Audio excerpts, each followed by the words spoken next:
അല്ല, ഞാൻ ഇപ്പോൾ പറഞ്ഞല്ലോ, എനിക്ക് അദ്ദേഹത്തോട് ഒരു വ്യക്തിപരമായ വിരോധമില്ല. അദ്ദേഹത്തിന് വന്ന ഒരു വീഴ്ച അത് എന്നെ അപമാനപ്പെടുത്തുന്നതിന് സമാനമായിരുന്നു. ആ വിഷയം തീർന്നുണ്ടെങ്കിൽ തീർന്നല്ലോ. ഷൗക്കത്തിന് വിജയാശംസകൾ ഞാൻ നേർന്നല്ലോ.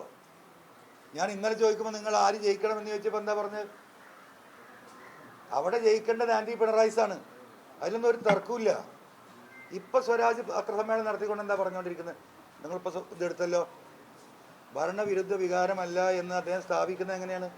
ഞങ്ങൾ 1600 രൂപ അവിടെ ശമ്പളമാക്കി, പെൻഷനാക്കി, അത് ശരിയല്ലാണോ നിങ്ങൾ പറയുന്നത്?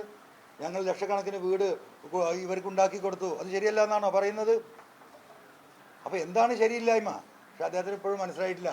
ശരിയില്ലായ്മ എന്ന് പറയുന്നത് ഇവിടുത്തെ കുടുംബാധിപത്യമാണ്, പിണറായിൻ്റെ കുടുംബാധിപത്യമാണ്, മരുമോനിസാണ്. 6 വരി പാത 12 വരിയാക്കാൻ എന്താ പറയുക, മരുമകൻ നടത്തിയ ഗിമ്മിക്ക് നമ്മൾ കണ്ടതാണ്. എത്ര കോടികളാണ് അടിച്ചു മാറ്റിയത്. ഇവിടുത്തെ വിഷയം SFI ആണ്. ഒരു പണിയെടുക്കാതെ ശമ്പളവും കമ്മീഷനും പറ്റുന്ന മുഖ്യമന്ത്രിയുടെ കുടുംബം തന്നെയാണ് ഇവിടെ പ്രശ്നം. എന്താ സ്വരാജിന് മനസ്സിലാവാത്തത്? എല്ലാ വർഷവും 2500 പെൻഷനിൽ എത്തിക്കുന്ന പറഞ്ഞ് 100 റുപ്യ കൂട്ടി 2500 എത്ര സമയത്താണ് 1600 കൊടുക്കുന്നത്? എങ്ങനെയാണ് കൊടുക്കുന്നത്? 2 റുപ്യ ഈ ഇരിക്കുന്ന എൻ്റെയും നിങ്ങളുടെയും ഇവിടുത്തെ ഓട്ടോറിക്ഷ തൊഴിലാളികളെയും ഇവിടുത്തെ ചുമട്ട തൊഴിലാളിയുടെ ബൈക്കിലും അടിക്കുന്ന പെട്രോളിന് 2 രൂപ അടിച്ചു മാറ്റുന്നുണ്ട്. ആ പൈസ പോലും ഇവിടെ കൊടുക്കുന്നില്ല പെൻഷൻ. ഈ പാവപ്പെട്ട മനുഷ്യൻ്റെ ഈ പറയുന്ന എല്ലാ നികുതികളും വർദ്ധിപ്പിച്ച് അതും അടിച്ചു മാറ്റുകയാണ്. അത് അടിച്ചു മാറ്റിയിട്ടാണ് ഈ പെൻഷൻ കൊടുക്കുന്നത്. എന്നാൽ അതെങ്കിലും മര്യാദയ്ക്ക് കൊടുക്കണ്ടേ? ഇതിലും വലിയ കുടുംബഞ്ചന എന്താ പിണറായി ചെയ്യുന്നത്? അപ്പോൾ ഇവിടുത്തെ പിണറായിസമാണ് ഇവിടുത്തെ വിഷയം, മരുമോനിസമാണ് ഈ വിഷയം. അത് ഇനിയും സ്വരാജിന് മനസ്സിലായിട്ടില്ലെങ്കിൽ ഇപ്പോൾ എന്താ പറയുക, പശ്ചിമ ബംഗാളിലൊക്കെ നടന്നില്ലേ, ടാറ്റനെയും ബിർളനെയും അദാനിയും ഞങ്ങളുടെ പാർട്ട്ണർമാരാ എന്ന് അവിടെ പോയി പറഞ്ഞതാണ്. അവിടെ ടാറ്റയ്ക്ക് ഭൂമി ഉണ്ടാക്കി കൊടുത്ത 10,000 ഏക്കർ ഭൂമി, ഹെക്ടർ ഭൂമി പാവപ്പെട്ട കർഷകരെ അടിച്ചോടിച്ചിട്ട് കൊടുക്കാൻ അന്ന് കമ്മ്യൂണിസ്റ്റ് പാർട്ടി എടുത്ത തീരുമാനം തന്നെയാണ്. ഒരു ചുവന്ന കൊടിയാണെങ്കിൽ പശ്ചിമ ബംഗാളിൽ റെയിൽവേ സ്റ്റേഷനിൽ പോകേണ്ട ഗതികേട് ഉണ്ടാക്കിയത്. ആ ഗതികേട് ഇവിടെ ഉണ്ടാക്കിക്കൊണ്ടിരിക്കുകയാണ് ആര്? പിണറായി വിജയൻ. അതിന് സല്യൂട്ട് അടിച്ച് നടക്കുന്നവരാണ് ഈ പിണറായിസത്തിൻ്റെ വക്താക്കൾ.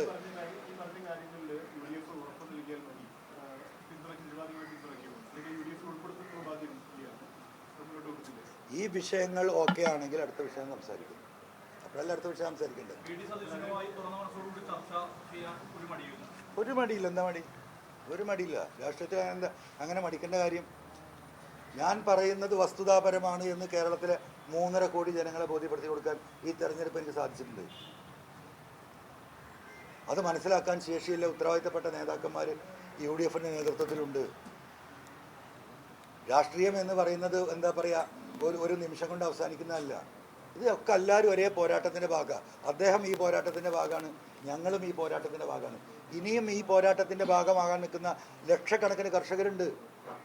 അവർക്ക് ആശ്വാസം കൊടുക്കണം, അവർക്ക് ഉറപ്പ് കൊടുക്കണം. ഈ മലയോര മേഖലയിൽ 63 സീറ്റും ജയിപ്പിച്ച് ഞാൻ കൊടുക്കാം ഈ 3000 കോടി വെക്കുകയാണെങ്കിൽ. 63 സീറ്റ്. അതിൽ ഈ പറയുന്ന 10, 12, 13 സീറ്റാണുള്ളത് ഇപ്പം UDFിൻ്റെ കയ്യിൽ. അതാണ് രാഷ്ട്രീയം. അതിനു വേണ്ടിയിട്ടുള്ള തീരുമാനം എടുക്കട്ടെ. ആ തീരുമാനത്തോടൊപ്പം നമ്മളുണ്ടാവും. എന്ത് ത്യാഗം സഹിച്ചിട്ട്. ഒരു കാര്യം കൂടി പറയാം, അങ്ങനെ നല്ലൊരു തീരുമാനത്തിലേക്ക്, മാന്യമായ റെക്കമെൻഡേഷനിലേക്ക് ഞങ്ങൾ വരികയാണെങ്കിൽ മരുമോനിസത്തിൻ്റെ വേരറക്കാൻ എനിക്ക് ആയുസുണ്ടെങ്കിൽ കേട്ടോ, ഈ 2026 മെയ്യിൽ നടക്കുന്ന തെരഞ്ഞെടുപ്പിൽ ബേപ്പൂരിൽ ഞാൻ മത്സരിക്കും. ബേപ്പൂരിൽ TV എന്നോട് മത്സരിക്കും. പിണറായിസത്തിൻ്റെ മരുമോനിസത്തിൻ്റെ വേര് ഞാൻ ഇറക്കും ജനങ്ങളെ കൂട്ടി. അവരാലോചിക്കട്ടെ, വെല്ലുവിളിയാണ്. അവിടെ വരട്ടെ, മരുവനും അമ്മായിയപ്പനും കൂട്ടും കുടുംബവും. സഖാക്കളോട് ഞാൻ സംസാരിക്കും. ആ സഖാക്കൾ അനുഭവിച്ചുകൊണ്ടിരിക്കുക,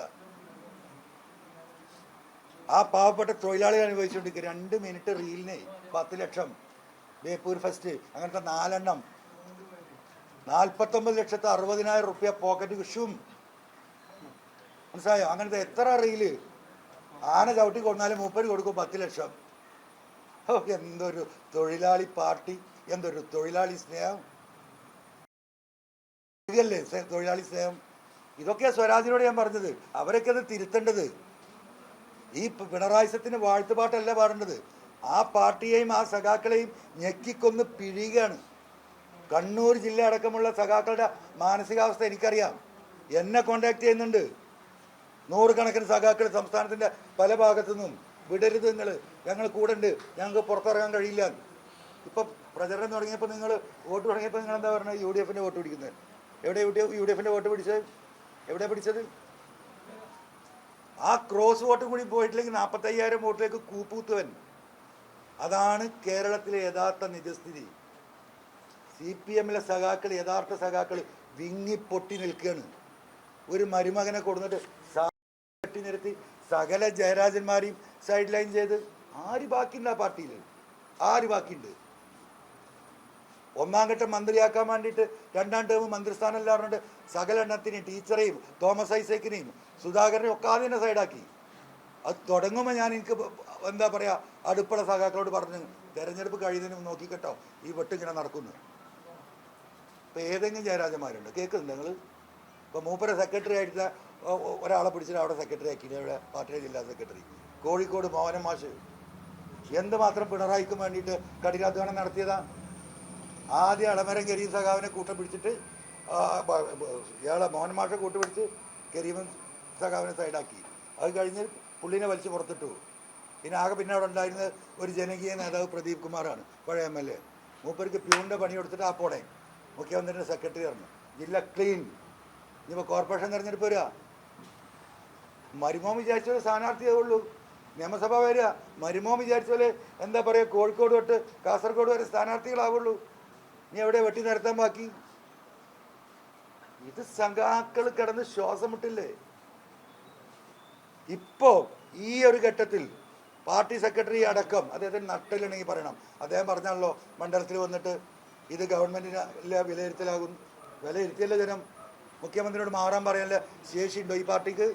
ധൈര്യം ഉണ്ടോ? ഗോവിന്ദ മാഷക്ക് ഉണ്ടോ? ഒരാൾ പറയോ? പോളിറ്റ് ബ്യൂറോ പറയോ? എന്തിനാരെ പറയുന്നു മനുഷ്യന്മാരെ? പ്രിയപ്പെട്ട സഖാക്കളെ, ഒരു പാർട്ടിയുടെ ഒരു AKG സെൻറ്റർ ഒരു സംസ്ഥാനത്തിൻ്റെ ആകെ ഭരണവും ശക്തിയില്ല ഒരു സ്റ്റേറ്റിൽ വലിയൊരു കെട്ടിടം ഉണ്ടാക്കിയിട്ട് അത് ഉദ്ഘാടനം ചെയ്യുമ്പോൾ പാർട്ടിയുടെ അഖിലേന്ത്യാ സെക്രട്ടറിയാണ് CPM-ൻ്റെ എല്ലാം അവസാനത്തെ വാക്ക്. ആ മനുഷ്യനൊരു ബാഗ് ഇട്ടിട്ട് ആ സഖാക്കളെ കൂടെ എങ്ങനെ നിൽക്കുമ്പോൾ അമ്മോശാക്ക പോയിട്ട് വിളക്ക് കത്തിച്ച് ഉദ്ഘാടനം ചെയ്യുക. മനസ്സിലായോ? എങ്ങനെ സഹിക്കും സഖാക്കള്? അപ്പം ഇയാൾക്ക് ഇതൊന്നും ബാധകല്ലേ? ഈ പാർട്ടിയിലെ ഒരു നിയമം ഇയാൾക്ക് ബാധകല്ലേ? ഇതാണ് പിണറായിസം, അതാണ് മരുമോനിസം, അതാണ് കമ്മ്യൂണിസ്റ്റ് പാർട്ടിയെ സ്നേഹിക്കുന്ന, തൊഴിലാളികളെ സ്നേഹിക്കുന്ന സഖാക്കളുടെ ഉള്ളിൽ കത്തി ഞെരുങ്ങാണ്. ഒരൊറ്റ ആളും ഉണ്ട് നോക്കട്ടെ പിണറായി മാറണമെന്നിപ്പം. കേരളത്തിലെ മുഴുവൻ കവലകളിലും CPM-മാർ പ്രകടനം നടത്തും. പാർട്ടി സെക്രട്ടറി ഒന്ന് പറയാൻ ധൈര്യം കാണിച്ചാൽ മതി. പാവപ്പെട്ട സഖാക്കൾ, ഈ തൊഴിലാളികൾ, ഈ തൊഴിലുറപ്പുകാർ, ഈ ചുമട്ടുകാർ, ഈ വണ്ടി CIT-കാർ, കേരളം മുഴുവൻ വെളിയിലിറങ്ങും മുഖ്യമന്ത്രി മാറണം എന്ന് പറഞ്ഞിട്ട്. അറിയാം നിങ്ങൾ? അതിനൊന്ന് പറയാനുള്ള ത്രാണി വേണം. ഹലോ മുഖ്യമന്ത്രി, അത്രയൊക്കെ ആയി, ഇനി നിങ്ങളെ വെച്ച് ഈ വണ്ടി ഉന്താൻ കഴിയില്ല, ഞങ്ങളെ കാര്യം പാട്ടിൻ്റെ കാര്യം പോക്കാൻ ദയവായി നിങ്ങളൊന്ന് മാറി നിൽക്കണം. അയാൾ എന്തായാലും സ്വയം മാറാൻ തയ്യാറില്ല. അത് പറയാൻ ഈ പാർട്ടിക്ക് ത്രാണിയില്ലോ. പോളിറ്റ് ബ്യൂറോ മെമ്പർമാർ പറയോ? ബേബി പറയോ? അഖിലേന്ത്യാ സഖാവ് ബേബി പറയോ? ആരാ പറയാ? മക്കളെ, പ്രിയപ്പെട്ട സഖാക്കളെ, 2026 ജനം പറയാൻ പോവാണ്. അതിൻ്റെ മുമ്പ് നിങ്ങൾ പറഞ്ഞാൽ ആ പാർട്ടിയും സഖാക്കളും ഇവിടെ നിലനിൽക്കും. അല്ലെങ്കിൽ ഇതന്നെ വാട്ടർലൂ ആണ്, വാട്ടർലൂ. അതാ കേരളത്തിൽ സംഭവിക്കാൻ പോകുന്നത്. ഇതിങ്ങനെ അഗ്നിപർവ്വതമായി നിൽക്കുകയാണ് കേരളം. ഈ കുടുംബാധിപത്യ, സ്വേച്ഛാധിപത്യ, ഏകാധിപതിയുടെ കീഴിൽ. അത്രേ എനിക്ക് ഈ വിഷയത്തിൽ പറയാനുള്ളൂ. ഒരൊറ്റ വാക്ക് കൂടി, വോട്ട് ചെയ്ത് സഹായിച്ച മുഴുവൻ ജനങ്ങൾക്കും, പിന്തുണ നൽകിയ കേരളത്തിൻ്റെ വിവിധ ഭാഗങ്ങളിലുള്ള മനുഷ്യസ്നേഹികളായ മുഴുവൻ മനുഷ്യർക്കും, പത്രമാധ്യമ പ്രവർത്തകർക്ക്, തൊഴിലാളികൾക്ക്, പ്രവാസികൾക്ക്, ഇനി വേണ്ട മനുഷ്യരായി ജീവിച്ച സകലമാന മനുഷ്യർക്കും ഹൃദയത്തിൻ്റെ ഭാഷയിൽ നന്ദിയും സ്നേഹവും അർപ്പിക്കുന്നതോടൊപ്പം ജനങ്ങൾക്ക് വേണ്ടി ജനങ്ങളെ അണിനിർത്തിക്കൊണ്ട് മുന്നോട്ട് പോകും. നിങ്ങൾ എന്നിൽ അർപ്പിച്ച വിശ്വാസം ഈ ഭൂമിയിൽ മരിച്ച വീഴുന്നവരെ ഒരുത്തൻ്റെയും കാല് പിടിക്കാതെ, ആരെയോടും പറയാതെ ജനങ്ങൾക്ക് വേണ്ടി ജീവിതം ഒഴിഞ്ഞു വെക്കാൻ PV അൻവർ ഉണ്ടാകുമെന്ന് സർവശക്തന് മുമ്പിൽ വാക്ക് നൽകിക്കൊണ്ട് ഞാൻ അവസാനിപ്പിക്കുന്നു. നന്ദി, നമസ്കാരം.